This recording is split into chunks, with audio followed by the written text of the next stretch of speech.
Good morning, dear children. I welcome you all to the new class in physics. If you remember, children, I have already taken two classes on the chapter sound, and today is the third class. In this, I am going to do the last part of the chapter. Okay, so I want you all to pay attention. Now, sound, I have drawn a classification of sound. Sound could be classified into three categories, namely infrasonic or subsonic, audible range, and ultrasonic. Let me tell you, children, we humans fall in the audible range of sound. Okay, so now let's look at what is the difference between the three. If you look at infrasonic or subsonic, it is a sound which has a frequency below 20 hertz, which is not audible to us, but elephants and whales can hear this sound.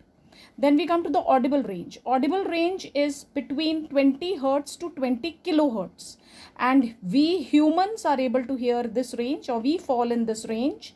And let me tell you that children are able to hear sounds of frequency up to 30 kilohertz. But as we get older, the old people, their listening power goes on reducing, and that reduces to only 12 kilohertz. Okay, so we fall in this range, that is 20 to 20 kilohertz. We are able to hear this particular sound. What about ultrasonic? Ultrasonic sound is a sound of frequency above 20 kilohertz, and that could be heard by dogs, by bats, by dolphins. Okay, so we are neither able to hear the infrasonic nor the ultrasonic. Now let us look at the utility of ultrasonics. The other name could be ultrasound. Before looking at the utility, let us look at the main characteristics of ultrasonic sound. Ultrasonic sound is a sound which has same properties as the audible range, but there are two extra properties which are different from the audible range, and that is, number one, the energy carried by them is extremely high, and secondly, they always travel, the ultrasonics always travels in a well-defined path. They have a tendency not to bend at edges. The reason being due to high frequency and low wavelength. Okay, so therefore they have a greater directivity as compared to audible range. Okay, children, so I hope you have understood the classification of sound. Now let us look at the other aspect. What is the application of ultrasound in our day-to-day lives? Do we use ultrasound? We cannot hear it, but we can use it. Let us look at the first aspect. You know, bats are totally blind, but still they are able to fly without striking any obstacles. The reason behind this is that they have got special organs which are known as antenna on their head, and these antenna continuously emit ultrasound or ultrasonic waves, and while they fly, they continuously emit these ultrasonic waves which strike obstacles and return back, and can be heard by the bats. So therefore, while flying, when they continuously emit the ultrasonics, and if that returns back to them, they come to know that there is an obstacle in their path, and they change their direction. Thus they are able to fly without striking any obstacle in their path. Now let us look at the second aspect of it. Ultrasonics is used in drilling holes, and it is used to make desired cuts in glass objects. Okay, now this is the utility of ultrasound, which is made use by humans in drilling holes, because they are extremely powerful sound waves, so they can drill holes and make cuts on glass surfaces and glass articles. Thirdly, it is used for cleaning of minute objects like watches and electronic gadgets. The watches have got very minute systems which cannot be cleaned with our hands. They are intricate. So the electronic gadgets also have a very intricate designing. So to clean those minute objects, ultrasonic sound waves are focused on them, and they clean all the dust particles, etc., which is settled on these instruments. Then next is, ultrasonic is also used to detect defects in metals. Now where is this used? This is used especially in industries which manufacture machine parts, You know, the machine parts basically are manufactured using different metals. So what they do, you know, when the machine part is actually manufactured, after manufacturing, before dispatching, they are ultrasonic sound waves are allowed to fall on these metal machinery parts. Now if the ultrasonic passes through these parts, it means that it does not have a defect. But if they return back or are reflected back, it means there is some kind of a crack or some kind of a, you know, a crack in that particular part, due to which it is reflected back. So that that warns us that the part is not to be dispatched. Then let us look at the medical aspect of ultrasonic sound. Now the medical aspect is that you have ultrasonography. Children, you must have heard about ultrasonography.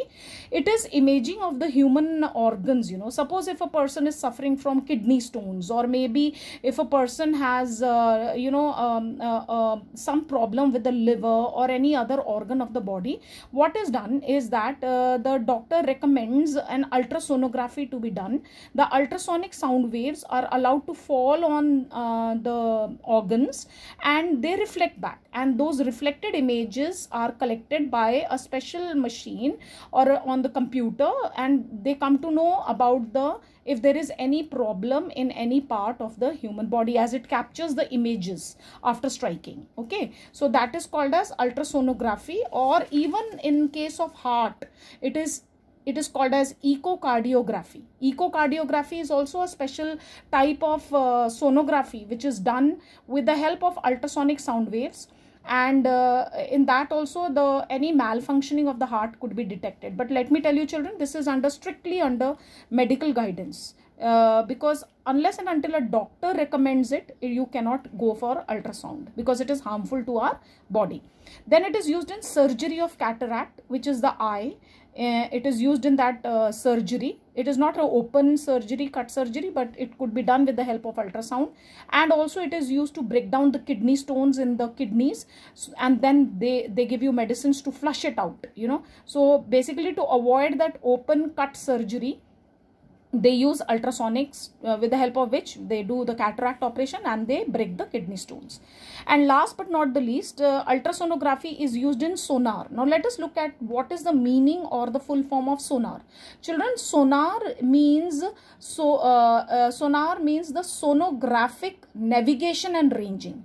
Here, sonographic navigation and ranging, that is the full form of sonar. It is a special type of mechanism which is used in ships. And how is it used? You know, these ultrasonic sound waves are emitted from a special device fitted inside the ships before the divers are sent down. You know, they allow the ultrasonic sound waves to pass down to the ocean bed, and after striking the ocean bed, the ultrasonic sound waves return back and they are captured by the instrument, and thus they come to know they know the time taken by the sound to travel. They know that time because there is a timer fixed in the sonar, so it notes the total time taken by the ultrasonic sound wave to go down and come back. And plus they also know the speed of sound. So from speed of sound and from the time taken, they can find out the distance or the depth of the ocean by using the formula. They use the formula V is equal to 2D by T. They use this formula V is equal to 2D by T. Now here, why 2D? Because it is the distance of sound going inside and coming back, returning back. So thus they already know the speed of sound in water. They have calculated, they have noted the time. They can find out the depth or the distance, and thus they come to know the depth, and then they are ready to send the divers down. So these are the different applications of ultrasonics in our day-to-day lives. They are extremely useful to us.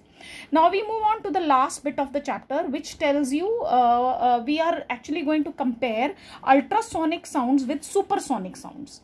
You know, ultrasonic we have already studied. It is a sound having a frequency above 20 kilohertz, which we are not able to hear, but animals are able to hear. Dogs, cats and other animals are able to hear it, and they have great applications also. We have seen it just now.